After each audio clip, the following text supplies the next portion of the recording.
সুন্দরপুর জঙ্গল। এই জঙ্গলে অনেক পশু পাখির বসবাস। আর এই জঙ্গলে একটি মাত্র কুয়া ছিল। আর ওই জঙ্গলের সকল পশু পাখি ওই কুয়া থেকেই তারা পানি পান করত।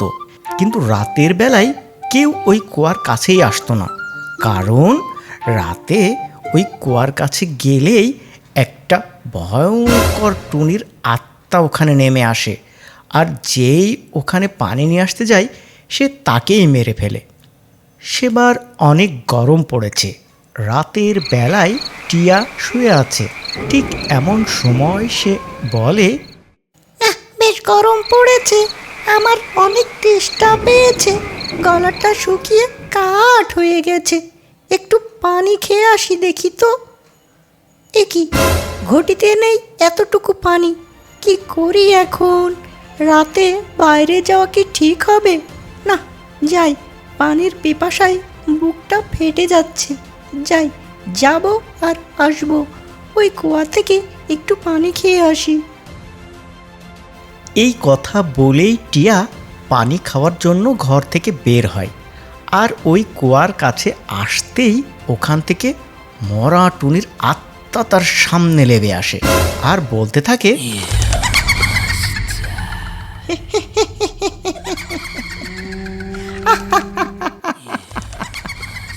কি ব্যাপার, সূর্য আজ কোন দিকে উঠেছে? আমার খাবার দেখি আমার হাতের নাগালে। বাহ, কি মজা! বেশ অনেক দিন হলো পাখির নরম মাংস খাইনি, আর গলাটা বেশ শুকিয়ে গেছে। আমার রক্ত লাগবে, রক্ত। রক্ত পিপাসায় বুকটা ফেটে যাচ্ছে। এই বলে ওই মরা টুনির আত্মা টিয়াকে ওখানেই মেরে ফেলে আর তার রক্ত খেয়ে হাড়গোড় ওখানে ফেলে রাখে। পরের দিন সকাল হয়।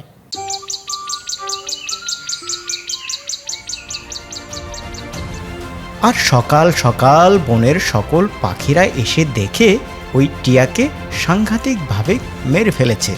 এভাবে মাঝে মাঝেই ওই জঙ্গলের পাখিরা শিকার হতে থাকে। এরপর একদিন ওই জঙ্গলের সকল পাখি মিলে একটা মিটিং ডাকে, যাতে করে ওই মরা টুনির আত্মার হাত থেকে তারা রক্ষা পেতে পারে। তখন কবুতর বলে, তোমরা সবাই একটা উপায় বের করো। রাতে আমার বন্ধু পানি খাওয়ার জন্য ওই কুয়ার কাছে যায়, আর ওই ভয়ঙ্কর টুনির আত্মা তাকে মেরে খেয়ে নেয়। এভাবেই যদি ওই টুনির আত্মা সবাইকে মারতে থাকে, তাহলে এই গ্রামের কোনো পাখি আর বেঁচে থাকবে না। হ্যাঁ রাজামশাই, আপনি একটা উপায় বের করেন। এভাবে আর চলতে দেওয়া যায় না, আমাদের আর বেঁচে থাকার উপায় নেই। সেদিন আমার পাশের বন্ধু টিয়া রাতের বেলায় ওখানে পানি খেতে যায়, অমনি ওই মরাটুনের আত্মা তাকে মেরে ফেলে। এভাবে আমরা আর কতদিন থাকবো বলেন? এর একটা বিহিত করাই চাই। হ্যাঁ, আমি বুঝতে পারছি, এটা আমার কানেও এসেছে, কিন্তু কি করব টুনি বলো? ওই মরা টুনির আত্মা অনেক শক্তিশালী, আমরা তো ওর শক্তির সাথে কেউ পেরেই উঠছি না। তবে এর থেকে আমাদের একটা উপায় বের করতেই হবে।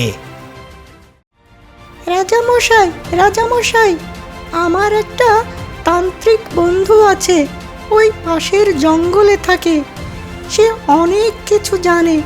আপনি যদি অনুমতি দেন তাহলে আমি তাকে নিয়ে আসতে পারি। হ্যাঁ টুনি, তোমাকে অনুমতি দেয়া হলো। তুমি তোমার বন্ধু তান্ত্রিককে আমাদের জঙ্গলে নিয়ে আসো। অবশ্যই এর একটা বিহিত করতেই হবে। এরপর ওই টুনি চলে যায় পাশের জঙ্গলে তার তান্ত্রিক বন্ধুর কাছে। তার কাছে গিয়ে সব কিছু খুলে বলে। তারপর ওই তান্ত্রিককে নিয়ে টুনি তাদের জঙ্গলে আসে। আর রাত হতেই ওই তান্ত্রিক সহ সবাই ওই কুয়ার কাছে যায়। আর রাত গভীর হতেই ওখান থেকে লেবে আসে ওই মরা টুনির আত্মা। আর এসেই সে বলতে থাকে,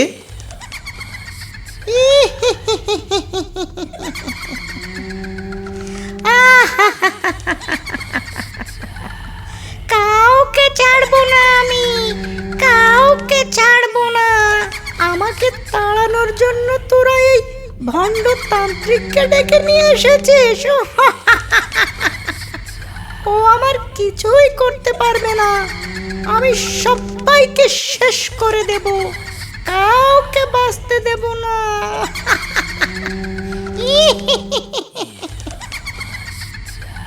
এই মরা টুনির আত্মা, এই কুয়া থেকে এখনই তুই দূর হয়ে যা, না হলে তোকে কিন্তু আমি জ্বালিয়ে পুড়িয়ে মেরে দেব। তুই যদি ভালো চাস তাহলে এখান থেকে পালা, তোর একটা শেষ সুযোগ দিচ্ছি। কিন্তু তুই যদি এই জঙ্গলের সকল পশু পাখিকে এভাবে ধরে ধরে খেয়ে ফেলিস তাহলে তোকে আমি আর কোনো সুযোগই দেব না। তুই আমার কথা শুনবি নাকি মরবি বল?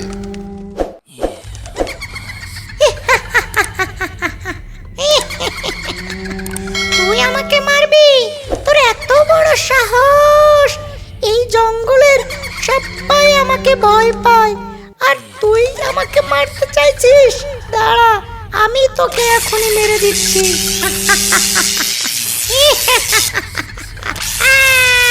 এরপর ওই তান্ত্রিক তার জাদু শক্তি দিয়ে ওই টুনিকে আঘাত করতে থাকে।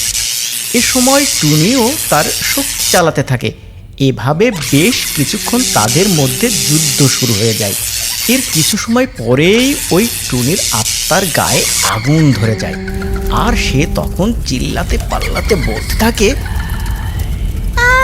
বাঁচাও, বাঁচাও, পানি দাও, পড়ে গেলাম। বাঁচাও, বাঁচাও।